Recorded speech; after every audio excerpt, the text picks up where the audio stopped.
If you feel anxious all the time, the reason might be that you never actually just do one thing at a time. It sounds so obvious, but visiting a Benedictine monastery the other weekend really helped me realize in the quiet that I'm usually doing at least two or three things at the same time. While I was away on this weekend, I got to engage in authentic, genuine rest, which made me realize that even though I love self-care, love a face mask, love taking a bath, I rarely engage in true rest. By the end of this video, you're going to see how slowing down, taking time to be quiet, and the innocuous practice of doing one thing at a time can truly change your life. We got marriage advice from a couple that's much older and wiser than us to go on a retreat together at least once a year. There's a Benedictine monastery on the south side of Chicago where we live that I had visited before on my own a few years ago, and we decided to go there to kind of make this personal quiet retreat. We talked about some things pertaining to our marriage and the future of our family life, but other than that, we were truly just quiet and resting. We prayed, we read, we ate, we slept, we repeated. While I was there, I was really thinking a lot about nature because almost everything in nature works in cycles and in constant rhythms. Women's bodies go through menstrual cycles. We experience the seasons every few months. There's a lunar cycle that's about once a month. Everything in nature operates in seasons and in cycles.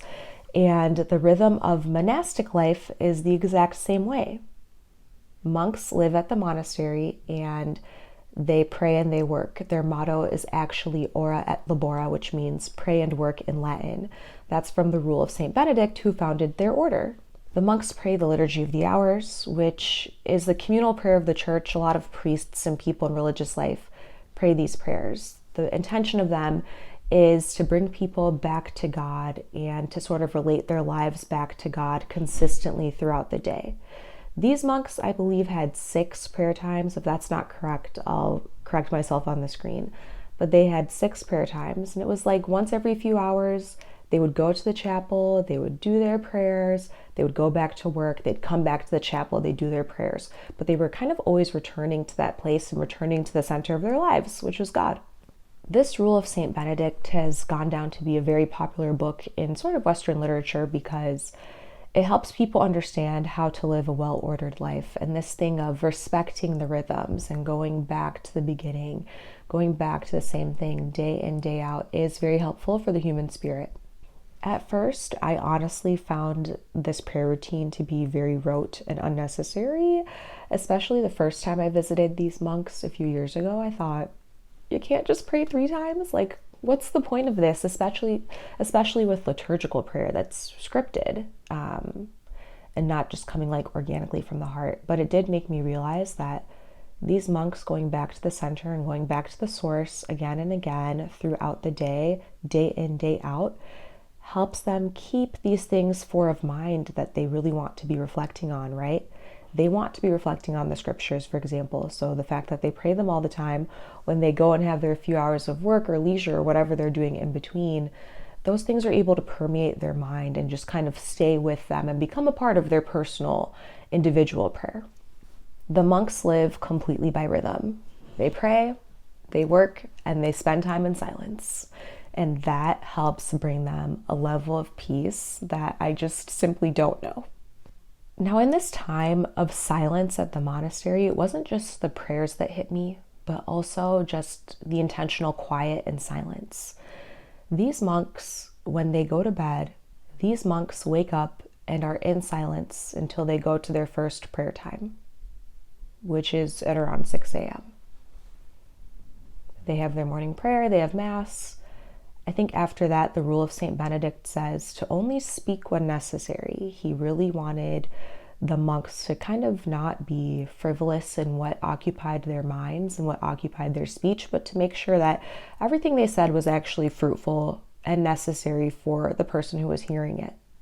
Now, I'm not a monk, so I'm definitely not going to live by the rule of silence as strictly as these monks are, but it was inspiring to kind of think of and reflect on what is the point and purpose of silence, and how can taking up more silence help me grow in my spiritual life and even helped me deepen my relationships with other people.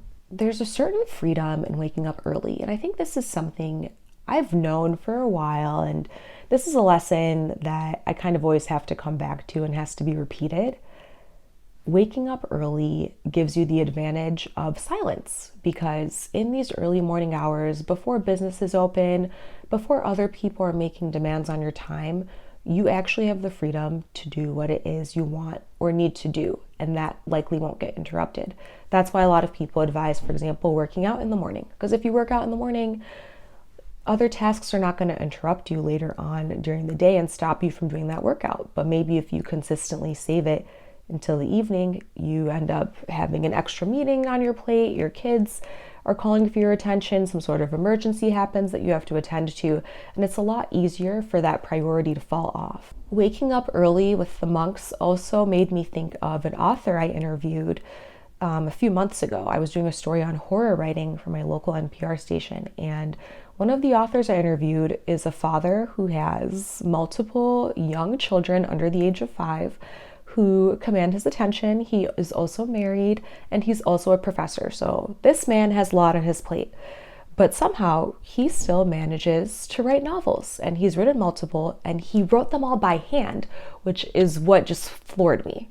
I was like, okay, excuse me, how do you have the time and like the patience, the energy, the discipline to write your novels by hand? That absolutely blows my mind. And he told me, Adora, I wake up at 4 a.m. every day so that I can write, because that's the only time my kids don't need me. That's the only time that I know will be protected. And so I wake up and I write at 4 a.m. So thinking about that author in context of the monks and their prayer routine and this sort of early rising thing, like they sleep in by half an hour on Sundays, I think, which meant they did their morning prayer at 6:30 instead of 6. It just really showed me I need to recommit to waking up early. So we're getting back onto it. It's hard because it's winter.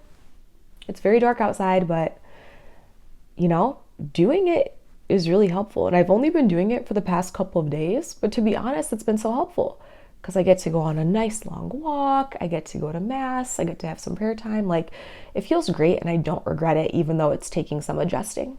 This whole business of doing one thing at a time. One of my main takeaways at the monastery was that it just felt like I had so much time, and like time was moving so slowly. Whereas in my normal life, I often feel like I'm trying to accomplish so many things at once, and I feel like I'm kind of running behind, which gives me this sort of chronic low-level anxiety. Not fun to experience. But when I was at the monastery, I was just so completely still. I was reading, I was praying, I was sleeping, I was drinking tea. The monks also made us food. The food was very good. One of their rules is to treat their guest as though they were Christ. So those men know how to cook, just saying. But yeah, we were there and just chilling and really, really resting. My husband also commented, like, I just feel so calm. I just feel so calm. It actually reminded me when I was discerning religious life and thinking about becoming a nun myself, which I obviously didn't end up doing. I would go on these retreats at the convent, and we would have a lot of silent time, and I would just fall asleep. And then I felt so bad because I was like, I can't believe I'm sleeping. I'm like supposed to be praying or supposed to be like, being intense with these nuns. But they were just like, Adora, it makes sense that you're sleeping. Like, with the pace of modern life, you don't know how tired you are. And that is so true. And I definitely felt that at the monastery. In addition to this concept of only doing one thing at a time, I really noticed at the monastery that the environment was so clear and also conducive to just like prayer and rest, because there was barely anything in the monastery guest house where we were staying. My room had a bed, it had a pillow and some bedding on it. It had a desk, a chair, a Bible, and a lamp.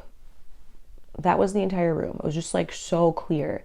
And then there was a sitting room where there were a couple of couches and pillows, a nice cozy stack of blankets, a crucifix on the wall, a couple paintings, and that was it. The guest house also had some books. So I found a book called Contemplative Prayer by Thomas Merton, and I was able to just concentrate and read that in one sitting. I really don't think I would have been able to do that at my home just because there's a lot of little subtle environmental inputs. I think the beauty about going on a retreat at the end of the day is kind of having that contrast. You get to have this sort of mountaintop experience away from your normal surroundings. I love my surroundings, I love my home, but going to an environment that was much more austere and where people lived very differently than me and lived very simply allowed me to then go home with a fresh set of eyes and apply some of these principles of simplicity to my own daily life. So in deciding to try to take up this practice of doing one thing at a time, I took it upon myself to start watching YouTube videos without scrolling through the comments. I don't know how I end up doing 6 things at once, but it's honestly just little things like that. I'll open up a YouTube video. I'm really interested in the content, but I'm also interested in the comments. Have to read those at the exact same time. And it's like, can you just sit and do one thing? And I noticed with those videos, I just paid so much attention. I even took some notes on what the people were saying because everyone I follow tends to be like very educational. And then I read the comments after, and I left my own comment after. I was like, wow, this should be a new practice for me. So even if you aren't a Benedictine monk, you can create pockets of focus and silence in your day that kind of help set the tone for everything else you do in your day. My own personal takeaways are that I want to recommit to waking up early and getting my day started earlier. I want to simplify my environment and kind of take away any clutter that is distracting me from thinking about the things that ultimately I think are most important. And also, I want to do one thing at a time, like watching a YouTube video, and have that be the only thing I'm doing. The retreat was 10 out of 10. Honestly, if there's a Benedictine monastery near you, I recommend going. They let us stay for free. You can just give an at-will donation, and they just treat you so superbly. It's a really beautiful experience of hospitality, which they really value and excel at. My only regret is that because of the rule of silence, I did not get to tell the monk who made these sweet potato rolls that they tasted so good. My husband and I were like eyeing each other like, oh my gosh, these rolls are so good. But we didn't get to tell him. So sad. So if you are someone who relates to the low-level chronic anxiety I was talking about, what is a way that you have worked to combat that? Or what is a way you plan on working to combat it?